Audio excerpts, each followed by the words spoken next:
Welcome back. My guest was the #1 pick in the 2007 NBA draft. He's been rehabbing a knee injury, which has him sidelined for the season. I'm joined by Greg Oden.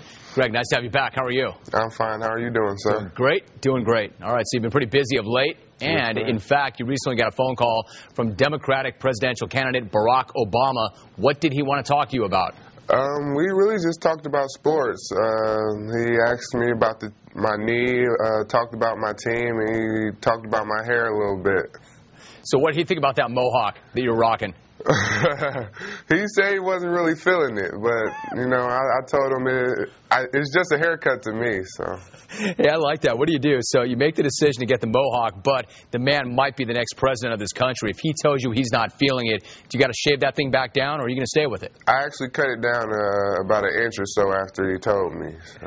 That's it, man. Be your own man. Be your own man. Listen, so did he call you to talk basketball, or did he ultimately get to politics? I'm pretty sure he talks politics 24/7 with people who know a lot more than me, so we just talked about basketball. All right, so you knew the call was coming, so I would imagine you got ready for it and you prepped for it. You actually did a little bit of fact-checking, and you decided this is somebody I can get with. You're going to vote for him, right? I am going to vote for him. I did a little bit of homework, and I really like some of his policies and some of the things he believes in.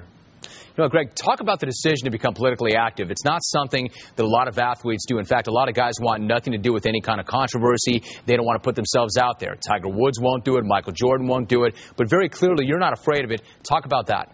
I'm not saying I'm getting into politics. I'm just saying that I did my homework and that I'm going to vote. This is my first year voting, and I'm just saying this is the guy who I'm going to vote for, and I'm not telling people that they have to vote for him. I'm telling them to get educated and get informed and make a decision what's best for them and their family.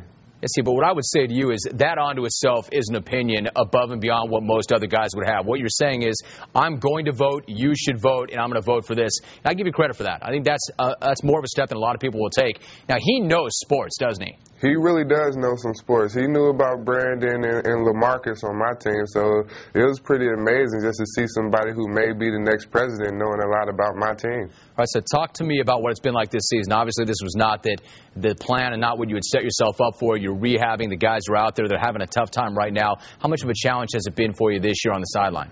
I mean, it hurts because I want to be out there and I want to help the guys and I want to bond with them a lot more. But all I can do is get myself right. I'm working out probably 3 times a day, and I just started running. I'm probably sprinting probably 10 down and backs once a week. So I'm over there and I'm getting myself ready for next year. Where are you right now in your rehab? Is it on schedule? Well, if I didn't play basketball, I wouldn't have to see a doctor again. But since I do play this grueling sport, I'm just trying to take some time and just make sure that it's all the way healed so when I do come back next year, it'll be 100%. I was going to say, do you expect to be 100% next year? I hope so.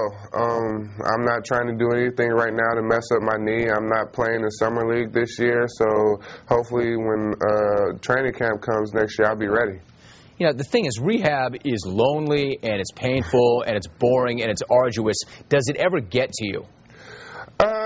Sometimes, but you know, I got a great group of teammates, and they just help me out a lot. They keep me involved with everything, so it doesn't feel like I'm by myself, and I'm working out all the time, so it's not really that bad on me. Hey, Greg, go back to Barack Obama for a minute. Do you talk to your teammates about him, about his views? Do you guys talk politics at all?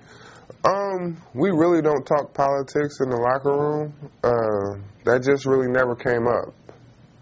You know, what do you think it would mean to have an African-American president of this country? I don't look at it like that. I just look at it, I think he's the guy who's best fit to run this country the best and who I would feel safe with. Go back to the All-Star weekend. Let me get you back to that for a minute. Did you go to New Orleans?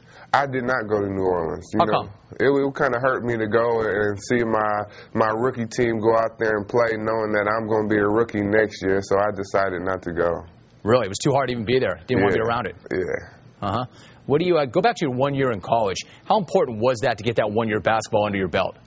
I mean, it was a lot of fun. Believe me, I miss college every day. And, you know, just school was a lot of fun. Just being able to be around people my age and just enjoy being with my teammates at Ohio State. It was a lot of fun, and I enjoyed it. You know, it's so different right now. You've got athletes, and oftentimes they'll communicate with the press or actually with the fans and not necessarily go right through the press. You and I are having this conversation right now, which is great, but you like to blog.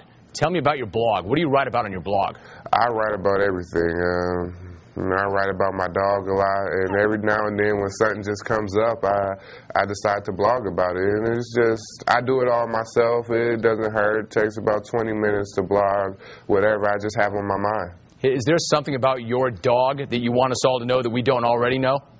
There's really nothing that I can tell you that you don't really already know. He's getting potty trained though. He's almost there. Sorry I asked, my man. You know, Greg, you're a great guy. You're somebody who's never been caught up in the moment. You've never been overwhelmed by the moment. You've just got a good way, and you've got the whole thing in perspective. Is that the way you've always been? That's just how my mom raised me, and it really is the way that I've always been. I don't really know how to explain it. I don't know how to be anything different.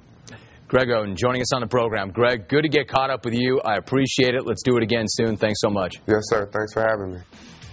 Remember, you can check out Jim Roman's Burning each weekday at 4:30 Eastern, 1:30 Pacific on ESPN. I will see you then.